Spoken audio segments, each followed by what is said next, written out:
പുറത്തേക്ക് പോയ ദേവദത്തൻ തിരിച്ചെത്തിയപ്പോൾ ഏകദേശം 1.5 മണിക്കൂറോളം സമയമെടുത്തു. അയാളുടെ കൈകളിൽ 3-4 പാക്കറ്റുകൾ ഉണ്ടായിരുന്നു. ദേവദത്തന്റെ കയ്യിലെ സാധനങ്ങൾ കണ്ട് അമ്പരന്ന അഭിരാമി അതെന്തായിരിക്കുമെന്നറിയാൻ നനച്ചു. അവൾ ദേവദത്തനോട് അതിനെക്കുറിച്ച് ചോദിച്ചപ്പോൾ അയാൾ ഒരു ചിരി മാത്രം ചിരിച്ചു. തന്റെ കയ്യിലെ കവറുകൾ അടുക്കളയിലേക്ക് കൊണ്ടുപോയതിനു ശേഷം ഒരു കവറുമായി പുറത്തേക്ക് വന്നു. രാമേട്ടാ, കാരണവരെ, വാ, നമുക്ക് ഈ ഹാളൊന്ന് അലങ്കരിക്കാം. ദേവദത്തൻ അടുക്കളയിലേക്ക് നോക്കി വിളിച്ചു പറഞ്ഞു. ഉടനെ തന്നെ രാമേട്ടൻ ദേവദത്തിന് അടുത്തെത്തി.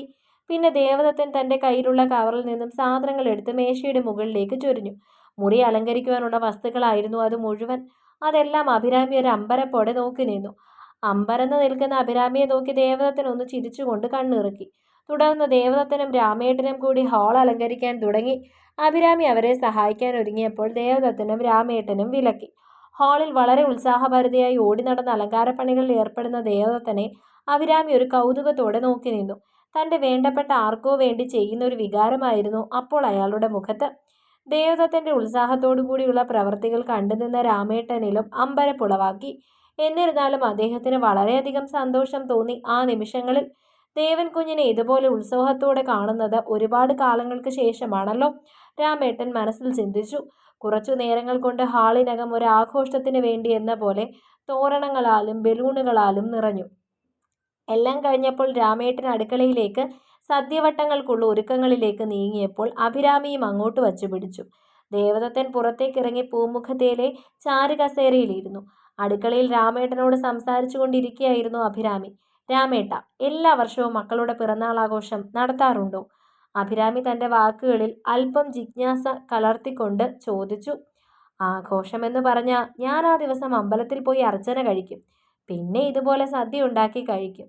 മോൾക്കറിയാമോ, ലച്ചുമോളും മക്കളും പോയതിനു ശേഷം ഇതുപോലെ ഈ ഹാളൊക്കെ അലങ്കരിച്ചു കൊണ്ടുള്ള ഒരു ആഘോഷം നടക്കുന്നത് ഇതാദ്യമായിട്ടാ. രാമേട്ടൻ പറയുമ്പോൾ അദ്ദേഹത്തിന്റെ മിഴികളിൽ അത്രയും വർഷങ്ങൾക്ക് ശേഷം അങ്ങനെയൊക്കെ നടക്കുന്നതിൻ്റെ ആനന്ദം നിറഞ്ഞു നിന്നു. ഇന്ന് ഒരുപാട് കാലത്തിന് ശേഷം ഊർജ്ജസ്വലനായി എൻ്റെ ദേവൻ കുഞ്ഞ് ആഘോഷത്തിനായി ഓടി നടക്കുന്നത് എനിക്ക് കാണാൻ കഴിഞ്ഞു. പണ്ട് ലച്ചുമോളും മക്കളും പോകുന്നതിന് മുൻപ് മക്കളുടെ പിറന്നാൾ ആഘോഷത്തിനാണ് കുഞ്ഞിനെ ഞാനിങ്ങനെ കണ്ടിട്ടുള്ളത്. എനിക്ക് ഈ ദിവസം മറക്കാൻ കഴിയില്ല. ഇന്നെനിക്ക് ഒരുപാട് സന്തോഷം തോന്നുന്നു മോളെ. ആനന്ദചിത്തനായി രാമേട്ടൻ അഭിരാമിയോട് മൊഴിഞ്ഞു. അമ്പരപ്പോടെ എല്ലാം കേട്ടു നിന്ന അഭിരാമിയുടെ മനസ്സിൽ ദേവദത്തനോട് അങ്ങേയറ്റത്തെ അലിവ് നിറഞ്ഞപ്പോൾ ദേവദത്തൻ ഇത്രയും കാലത്തെ ശോകാവസ്ഥയ്ക്ക് കാരണക്കാരിയായ ശ്രീലക്ഷ്മിയോടുള്ള കോപം നിറഞ്ഞു തുളുമ്പി. രാമേട്ടൻ പറഞ്ഞ ലച്ചു എന്ന ഈ മഹതിയുടെ ഫോട്ടോ വല്ലതും കാണാൻ പറ്റുമോ? ശ്രീലക്ഷ്മിയോടുള്ള കോപം അഭിരാമിയുടെ വാക്കുകളിൽ പുച്ഛഭാവം നിറച്ചു. അയ്യോ മോളെ, അതൊന്നുമില്ല. ദേവൻകുഞ്ഞിനോട് ലച്ചുമോളുടെ ഫോട്ടോ എന്നും അബദ്ധത്തിൽ പോലും ചോദിച്ചേക്കല്ലേ. കുഞ്ഞ് ആരെയും കാണിക്കില്ല. ആ ഫോട്ടോ കണ്ട് ആരും ലച്ചുമോളെക്കുറിച്ച് മോശമായി ചിന്തിക്കാൻ പോലും പാടില്ലെന്ന് നിർബന്ധം ഉള്ളതുകൊണ്ട് ഇവിടെ ഉണ്ടായിരുന്ന ലച്ചുമോളുടെ എല്ലാ ചിത്രങ്ങളും കുഞ്ഞിവിടെ നിന്ന് മാറ്റി. കുഞ്ഞിൻ്റെ മുറിയിൽ കാണും. അങ്ങോട്ട് ആരെയും കുഞ്ഞ് കയറ്റില്ല. രാമേട്ടൻ ഒരു പരിഭ്രാന്തിയോട് മറുപടി പറഞ്ഞു. വല്ലാത്തൊരു പ്രണയം തന്നെ നരസിംഹത്തിനെ ലച്ചുവിനോട്, അഭിരാമി മനസ്സിൽ ചിന്തിച്ചു. ആട്ടെ, മക്കളുടെ ചിത്രങ്ങൾ വെച്ചാൽ എന്താ കുഴപ്പം? അഭിരാമി പെട്ടെന്ന് വന്ന് തൻ്റെ സംശയം രാമേട്ടനോട് ഉണർത്തിച്ചു. മക്കളുടെ മാത്രം ചിത്രങ്ങൾ ആദ്യം ഉണ്ടായിരുന്നു ഇവിടെ. ദേവകുഞ്ഞ് അത് നോക്കി മിക്കപ്പോഴും സങ്കടപ്പെടുന്നത് കണ്ട ഞാൻ തന്നെ അതെടുത്ത് മാറ്റി അവിടെ നിന്നു. രാമേട്ടൻ മറുപടി നൽകി. രാമേട്ട, എന്നെ ഒന്ന് കാണിക്കൂ അത്? അഭിരാമി രാമേട്ടനോട് ചോദിച്ചു. മോളെ, ഇന്ന് എന്തായാലും വേണ്ട. എന്നെങ്കിലും ദേവൻകുഞ്ഞ് ഇവിടെ ഇല്ലാത്ത സമയത്ത് ഞാൻ കാണിച്ചു തരാം. അതുപോലെ? രാമേട്ടൻ അഭിരാമിയോട് പറഞ്ഞു. അത് മതി.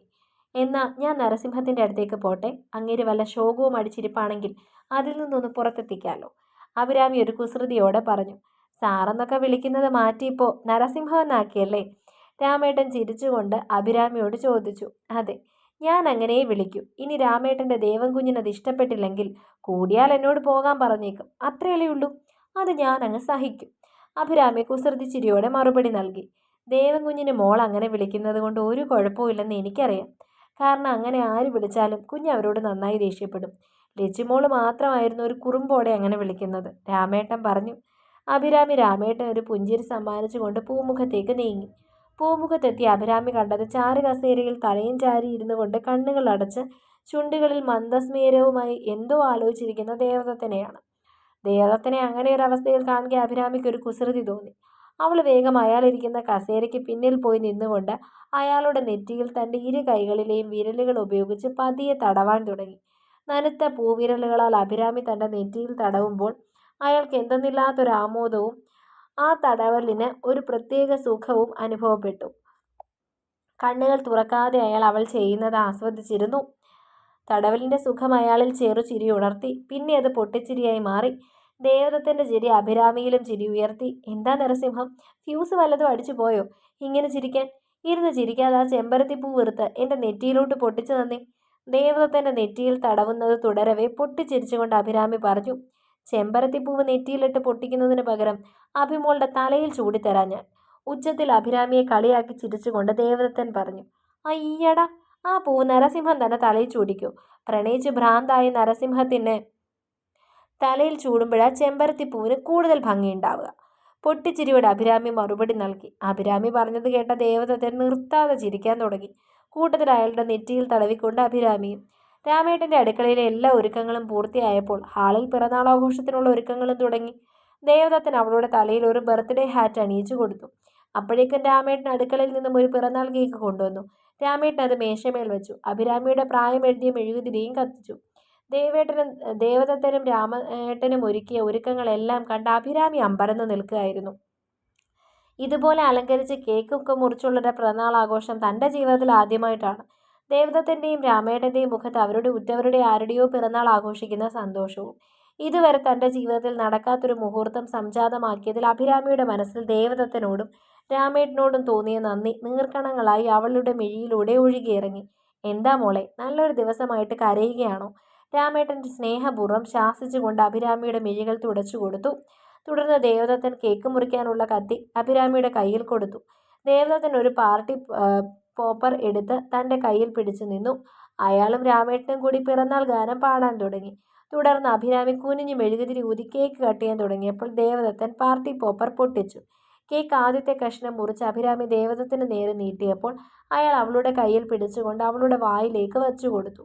അയാളുടെ മിഴികളിൽ അവൾ ദർശിച്ചു ഒരു കടലോളം വാത്സല്യം.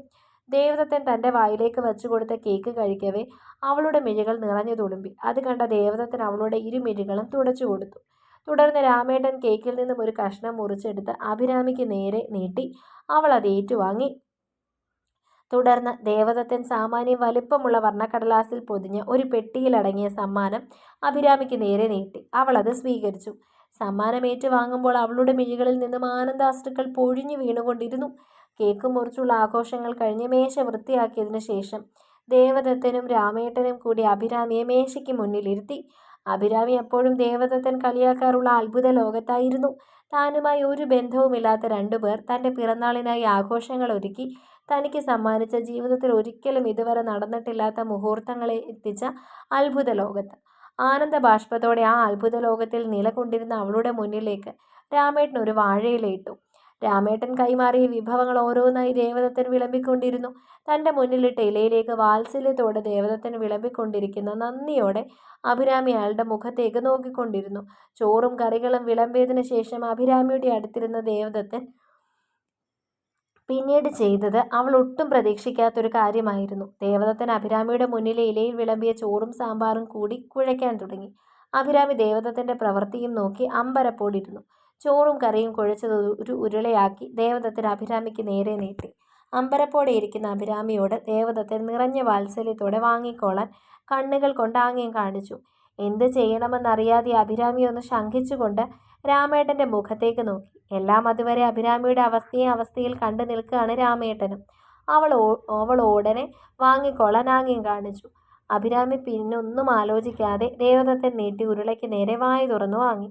അവൾ ദേവദത്തൻ്റെ മുഖത്തു നിന്നും കണ്ണെടുക്കാതിരുന്നു.